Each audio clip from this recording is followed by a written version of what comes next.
Welcome to ISOO's Derivative Classification Training. This briefing covers the minimum requirements outlined in Executive Order 13526 and 32 CFR 2001 and fulfills the requirements for mandatory derivative classification training. Agency personnel are welcome to use this briefing and add agency-specific requirements. My name is Peggy Ushman, and I am a Senior Program Analyst in Classification Management at the Information Security Oversight Office. With me today is one of our Program Analysts, Evan Corin, who also works in Classification Management and with the Interagency Security Classification Appeals Panel. Let's begin our discussion with identifying the differences between original classification and derivative classification. Original classification is the initial determination that information requires, in the interest of the national security, protection against unauthorized disclosure. Derivative classification is the incorporating, paraphrasing, restating, or generating in new form information that is already classified and marking the newly developed material consistent with the classification markings that apply to the source information. Original classification authorities, OCA, are required to have training every year. Derivative classifiers are required to have training every 2 years. We have 3 primary references that we use for derivative classification.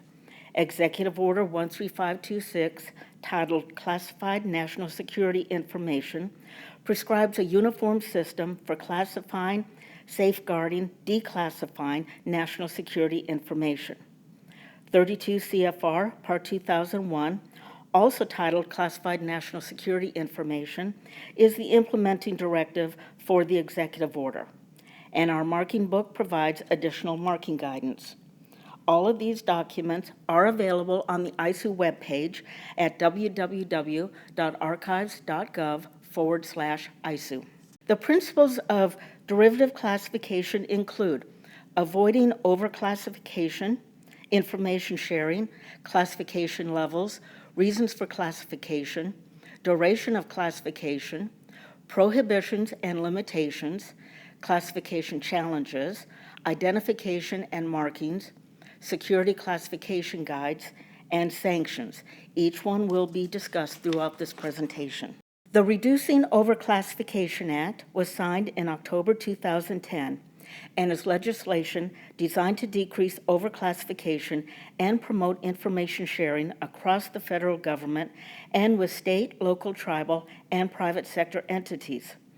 President Obama noted while signing this act that protecting national security information and demonstrating our commitment to open government through the proper application of classification standards are equally important and compatible priorities. The Reducing Overclassification Act takes concrete action to implement the lessons learned from 9/11, where the failure to share information prevented detection of the terror plot ahead of time. It does this by establishing procedures to promote information sharing with state, local, tribal, and private sector entities, and by providing training and incentives to promote accurate classification of information by federal employees. Simply put, overclassification occurs when information is incorrectly marked at the wrong level. For example, you mark a portion as top secret when it should be secret, or you mark a paragraph as secret when it should be unclassified, or you've marked the overall classification as top secret, but there is no top secret information in the document, or you've put incorrect dissemination and control markings on a document. Not only does this make the document difficult to use as a source document for other classification actions, it also makes the sharing of that information more difficult.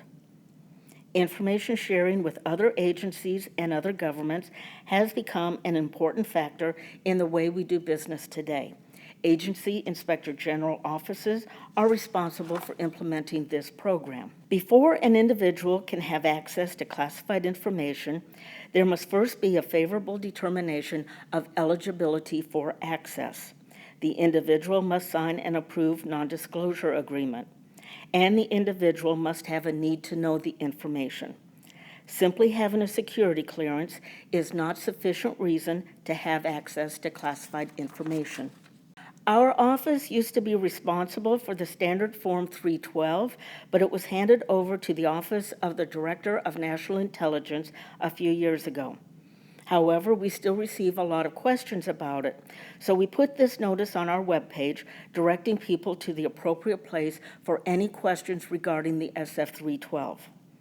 The SF-312 is the non-disclosure agreement that is signed by everyone who has a security clearance. ODNI provided these guidelines. Previously executed SF-312s do not need to be re-signed simply because the form was updated, and electronic signatures are prohibited on the SF-312. This determination was made in response to a query made by ISOO to the Department of Justice. ODNI has not changed that policy. Any questions regarding this form should be directed to secea@dni.gov. In accordance with the executive order, there are 3 levels of classification: top secret, secret, and confidential. The criteria for assigning a classification level is dependent upon the level of damage that may be caused if this information is disclosed in an unauthorized manner. This determination is made by the original classification authority who has jurisdiction over the information. In order to understand derivative classification, you must first understand the basic principles of original classification, the initial determination that information requires protection in the interest of national security. Original classification authorities are designated by the President and in some cases further delegated by agency heads and senior agency officials. The OCA makes the determination that information be classified, why it is classified, and for how long it should remain classified. Section 1.4 of the executive order lists the reasons for which information may be classified.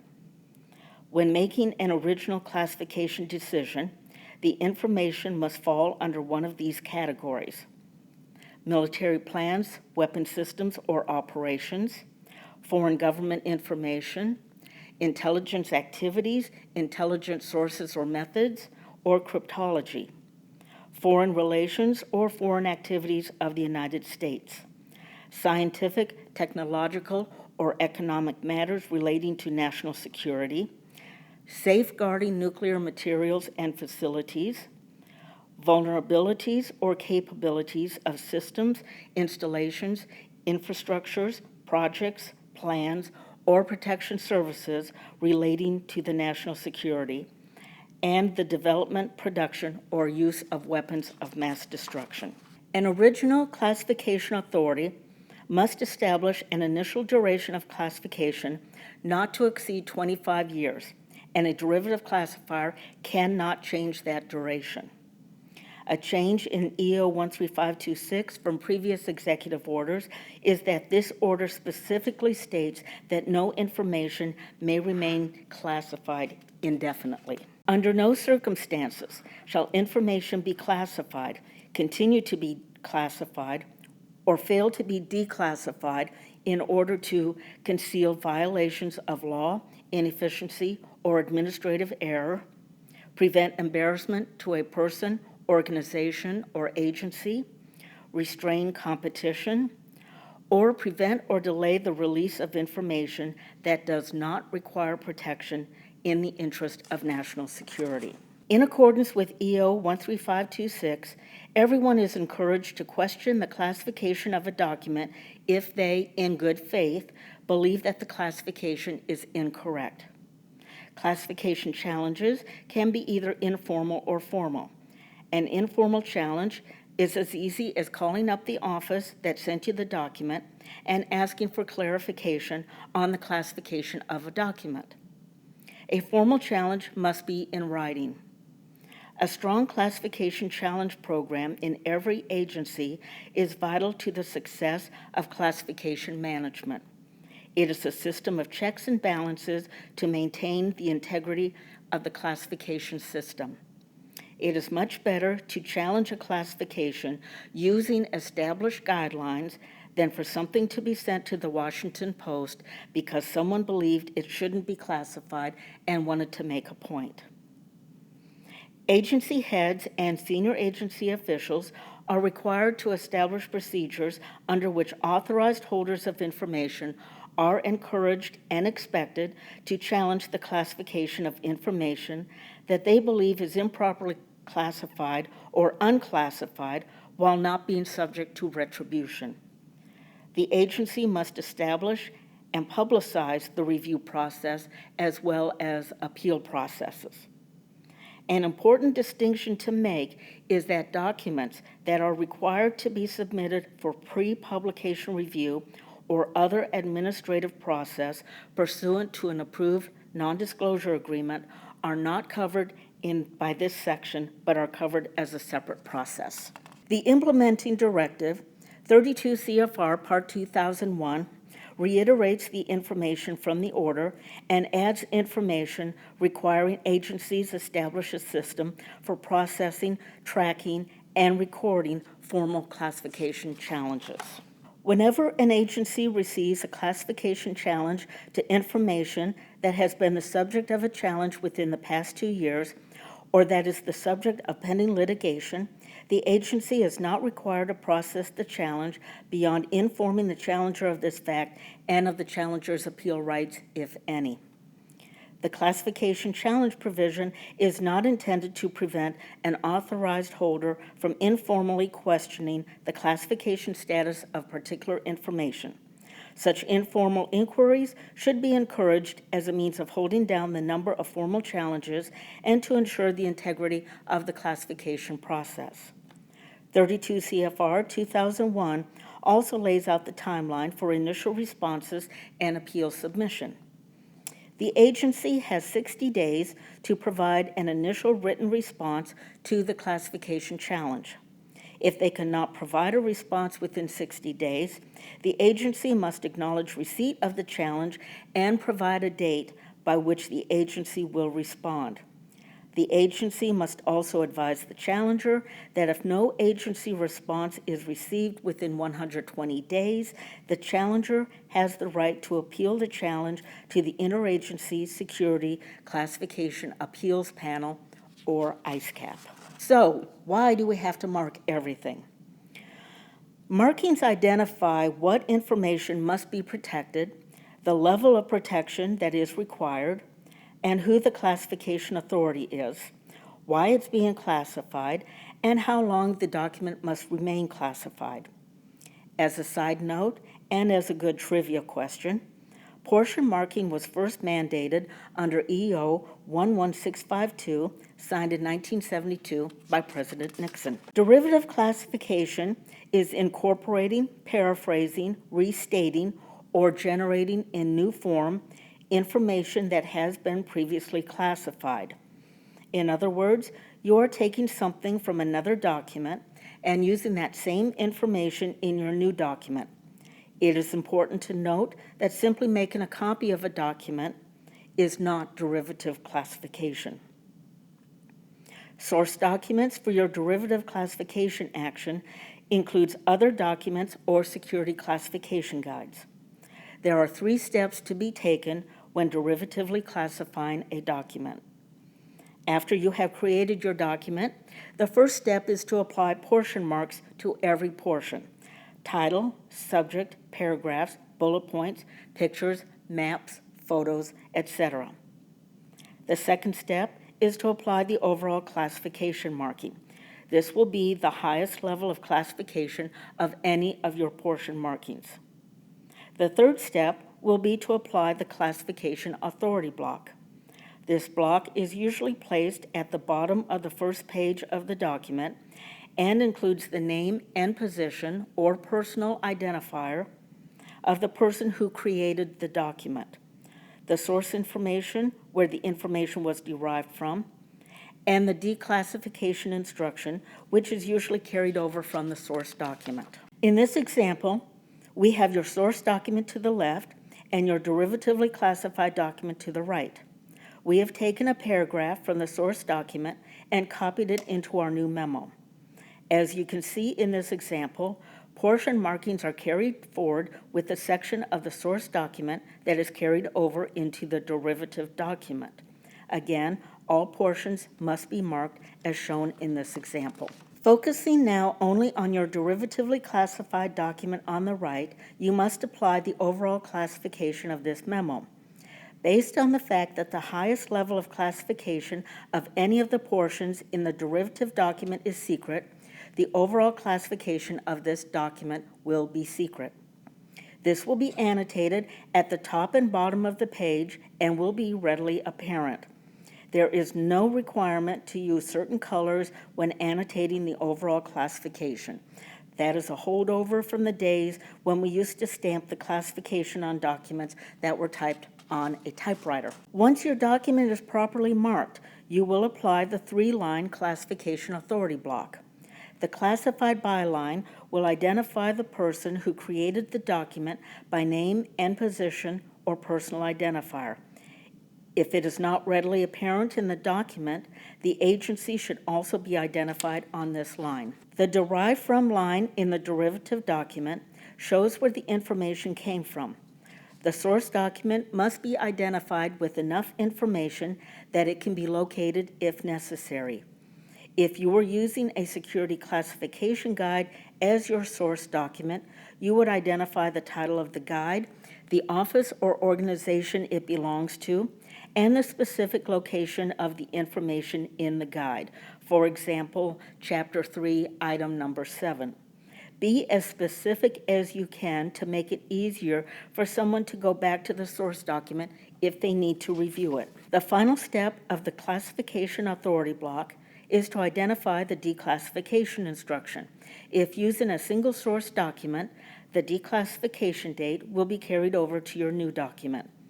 If using a security classification guide, the declassification date you will use will be annotated in the guide. For example, a lot of guides state declassify at 25 years. This means that you will add 25 years to the date that you created your document.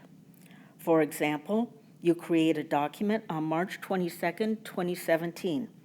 You use a classification guide as your source document, and it states 25 years.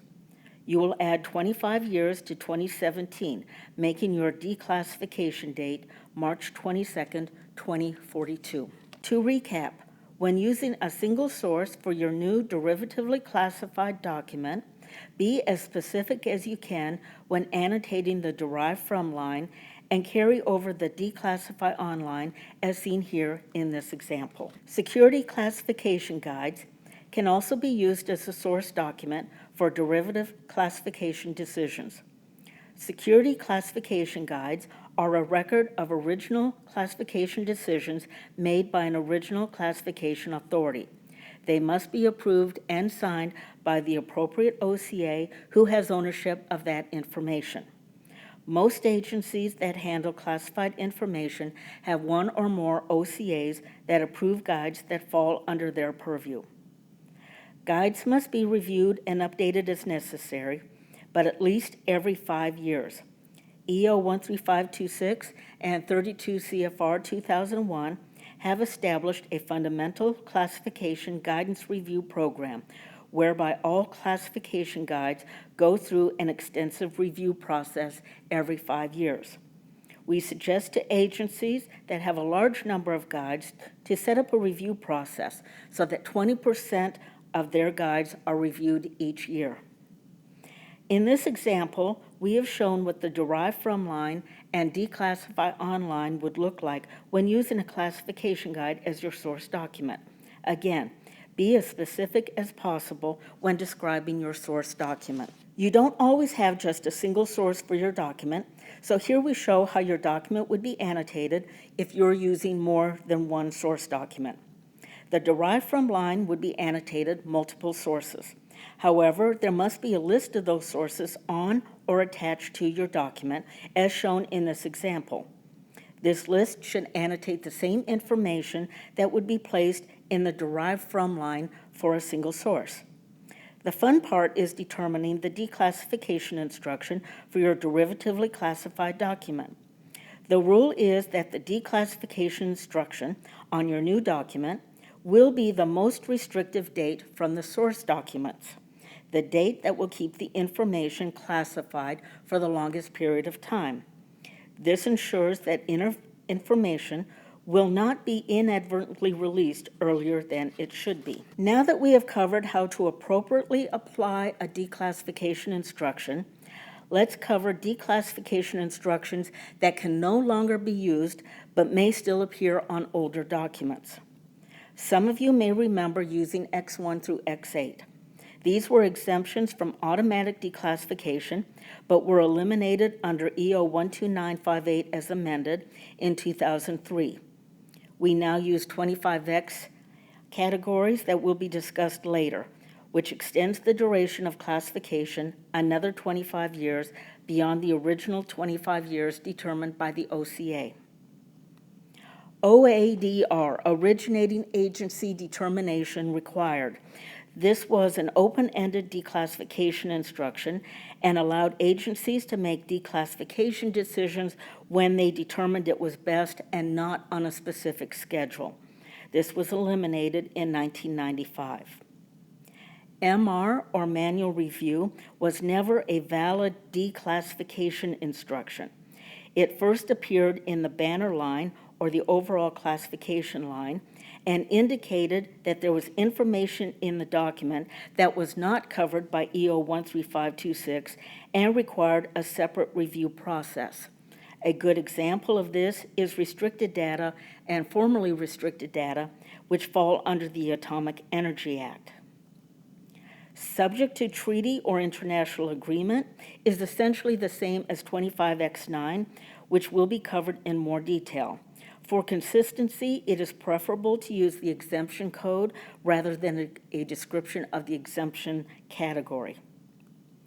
DNI only, or DCI only, refers to the fact that space-based imagery was in the document, and we will cover that on the next slide. 25X1 human has been changed to 50X1-hum and is used for information that clearly and demonstrably could be expected to reveal the identity of a confidential human source or a human intelligence source. If you see X1 through X8, OADR, MR, or the phrase subject to treaty or international agreement on your source document, the general rule of thumb is to calculate a date that is 25 years from the date on the source document. This will become the declassification instruction on your new document. Otherwise, ignore any MR markings. Don't carry them over, don't agonize over them, simply ignore them.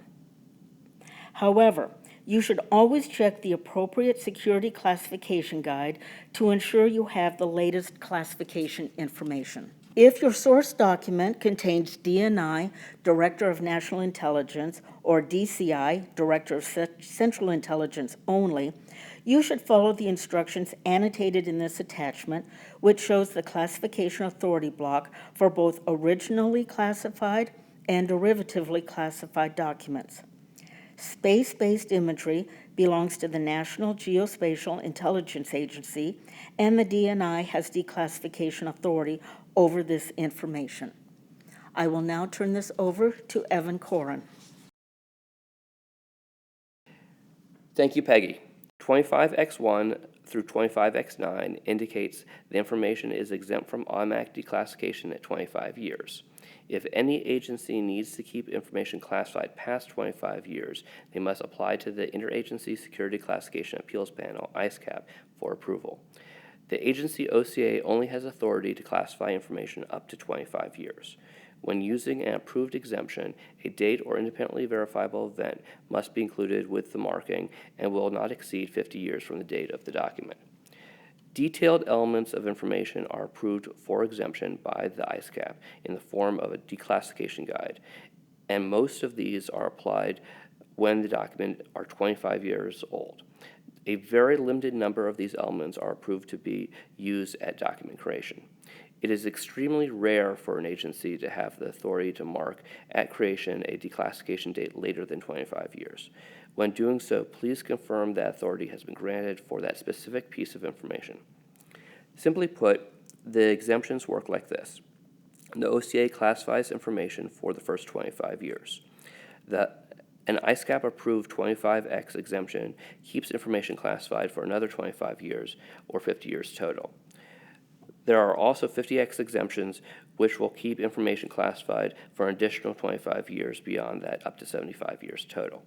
All exemptions other than 50X1 HUME and 50X2 WMD must be approved by ISCAP. The example here shows how it is properly annotated. The declassification line will show the appropriate 25X category, and a declassification date carries forward from the source document, or if classified off of classification guide, 50 years from the date of the document creation. If an original classification authority is classifying information that should clearly and demonstrably be expected to reveal the identity of a confidential human source or a human intelligence source, the duration shall be up to 75 years and shall be designated with the following marking: 50X1-HUME.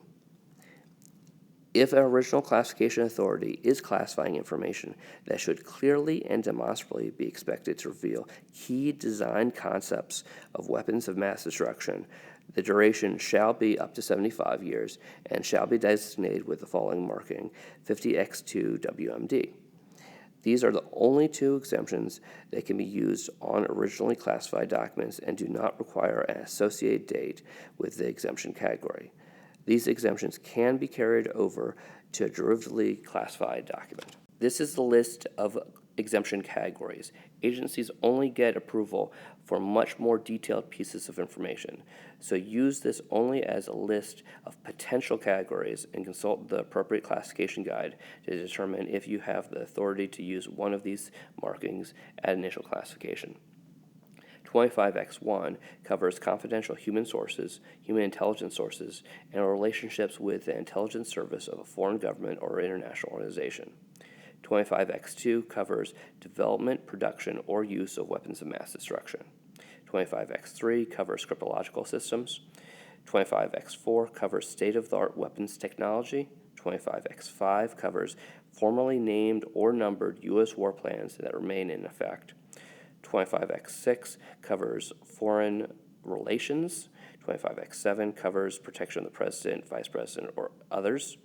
25X8 covers vulnerabilities, and 25X9 covers instances where the unauthorized release of information would violate a statute, treaty, or international agreement that does not permit the automatic or unilateral declassification of information at 25 years. Classification by compilation is a determination that information is classified through the compilation of unclassified information. It is a derivative classification action based upon existing original classification guidance. If the compilation of unclassified information reveals a new aspect of information that meets the criteria for classification, it shall be referred to an original classification authority with jurisdiction over the information to make the original classification decision. Basically, it's unclassified information plus unclassified information that becomes classified information. When marking documents, each unclassified portion will be marked appropriately with a capital U in parentheses. The overall classification will reflect the classification of the compiled information, and a clear explanation will be provided on the document as to why the compilation of the unclassified information becomes classified. This slide shows an example of how a classification guide would be annotated with compilation information and how you would mark your document based on information from the guide. Earlier in 2017, based on feedback from agency personnel, we expanded the definition of classification by compilation to include information that is classified at a lower level that, when combined with other information, can become classified at a higher level. When marking a document, each portion will be marked with its appropriate classification. The overall classification will reflect the classification of the compiled information. A clear explanation will be provided on the document as to why the combination of the classified portions become classified at the higher level. This slide shows an example of how a classification guide would be annotated with compilation information and how you would mark your document based on the information from the guide. I will now turn this back over to Peggy. Thank you, Evan. Okay, now we get into more specific marking examples. This example shows 3 different pages taken from the same report. As you can see, all the portions are appropriately marked. The title of the report, the headings, the bullet points, the paragraph, the chart, and the photo. Now we've added the overall classification markings. 32 CFR 2001.21b3 from the Implementing Directive states that each interior page of a classified document shall be marked at the top and bottom either with the highest level of classification of information contained on that page or with the highest overall classification of the document. The first page or cover will always be marked with the highest overall classification of the document. Here we have added the classification authority block, the classified by line, the derived from line, and the declassify on line. This is an example of a slide presentation and shows how the different slides would be marked. Slide 1 at the top is your cover slide. The title is portion marked, and the overall classification of the presentation as a whole is annotated at the top and bottom. The classification authority block is on this slide. Slide 2 shows an internal slide. It contains the appropriate portion markings and the overall classification. You have the option of marking the internal slides with the overall classification of the presentation or marking the overall classification of each individual slide. Slide 3 is also an internal slide that contains an embedded chart. The text on the slide is portion marked and the graph is portion marked. The graph also is marked as an independent object, so it contains the classification of the graph itself. One note, when adding graphs or charts to a presentation, be cognizant of the classification of the underlying data that is attached to the graph or chart. Word documents are marked the same way. Portion markings, overall classification, classification authority block on the first page. In this example, I want to demonstrate the options available for portion marking. This was a change with 32 CFR 2001 in 2010 and is meant to make portion marking slightly easier on the user. In the first paragraph example, it is implied that the subparagraphs are the same classification as the main paragraph, so you do not have to portion mark each subparagraph. In the other examples, at least one of the subparagraphs is a different classification from the main paragraph. When that occurs, every subparagraph must be appropriately portion marked as well as the main paragraph. If in doubt, portion mark everything. These are more examples of how to properly mark different things. The PowerPoint slide to the left shows portion markings of the title, bullet points and sub-bullet points, and the embedded picture. The title of the picture must also be portion marked. This slide also has the classification authority block. The beautiful cat photo shows the classification of the photo itself as well as the classification of the title of the photo. The slide containing the chart shows the appropriate portion marking, the overall classification, and the classification authority block. Portion marking can get difficult, but you cannot correctly determine the overall classification of a document without them. Keep in mind that while I have shown the classification authority block on 2 of the examples here, it is only required to be shown on the first slide of a presentation or the first page of a document. If you need to handle documents that contain sensitive compartmented information, or SCI, this is an example of how they are marked. They follow the same marking requirements as everything else we have covered. However, they also contain control and dissemination markings. Unless you work in intelligence, you may not need to worry about this, but if you see it, you should be able to recognize it for what it is. OD&I has responsibility for SCI markings. The intelligence community is required to follow the basic marking requirements outlined in EO 13526 and 32 CFR 2001, but they establish additional marking requirements for SCI specifically. Remember, if you are required to handle SCI material, you must be read into the applicable programs through your SSO. Emails seem to be one of the more difficult documents to properly mark, but once you break it down, it's really not that bad. Remember, the same rules apply: portion markings, overall classification, and classification authority block. This example shows your basic email and the appropriate portion marking. Here we have added the overall classification based on the portion markings. Just like with any other document, the overall classification goes at the top and bottom of the email. In this example, we have added the classification authority block. It's the same block used on all other documents and contains the classified by line, the derived from line, and the declassification instructions. There are times when your email is basically a transmittal document for a classified attachment. You are still required to portion mark the email because everything that resides on a classified system must be appropriately marked. But you should also include the statement, upon removal of attachment, this document is unclassified. Here's where we add the overall classification. In this case, because the email itself is unclassified, the overall classification is based on the classification of the attachment. Because the file name of the attachment doesn't readily identify the classification of the document, it is acceptable to indicate in the text of the email what the classification of the attachment is. And finally, we add the classification authority block. In this case, this is extra information that applies to the attachment. It is not absolutely required that you place this on the unclassified email, as it should be on the document itself. If this were a classified email with a classified attachment, then the overall classification would indicate the highest level of classification of either the text in the email or the attachment. What happens to the markings when you reply to this email but delete the classified attachment? The attachment has been removed, the original email retains its original markings, the reply is portion marked, and a new overall classification is annotated. Here is an example of an email thread where the original email is classified, but your response is unclassified. And this is where it starts to get confusing.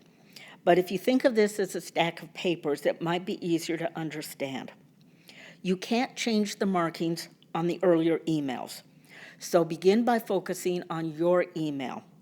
Appropriately portion mark your email and add the overall classification of your email only at the beginning and end of your email. Then you need to determine the overall classification of the entire email thread, which may or may not change depending on what you added to the thread. The overall classification is the classification of the package as a whole. So you need to review the thread to see what classified information remains in your response. For example, if you reply to an unclassified email that had a classified attachment, the attachment would drop off the package. Therefore, your new overall classification would be unclassified. However, if you forward the email and the classified attachment remains, then that would factor into the overall classification of the email as a whole. This is an example of an email thread with a classified reply to a classified email. Both the original email and the reply are marked as individual documents. The overall classification will indicate the overall classification of the email thread as a whole. If you add additional classified information to your response, then you must add a new classification authority block for the information you added. Now that we have finished with markings, let's talk about sanctions if you improperly release classified information. Employees are subject to the sanctions outlined in EO 13526 if they willfully, knowingly, or negligently disclose to unauthorized persons information properly classified under this order or predecessor orders, classify or continue the classification of information in violation of this order or any implementing directive, create or continue a special access program contrary to the requirements of this order, or contravene any other provision of this order or its implementing directives. Those sanctions may include reprimand, suspension without pay, removal, termination of classification authority, loss or denial of access to classified information, or other sanctions in accordance with applicable law and agency regulations. This is a screenshot of the Education and Training section of the ISOO Web Page with our URL at the top. All of our policy documents, to include the applicable executive orders and implementing directives, can be found on the ISOO page at www.archives.gov/ISOO. Our marking book can be found on the Education and Training page, along with a number of training aids. And finally, here is the contact information for ISOO. Please feel free to contact us with any questions. Thank you.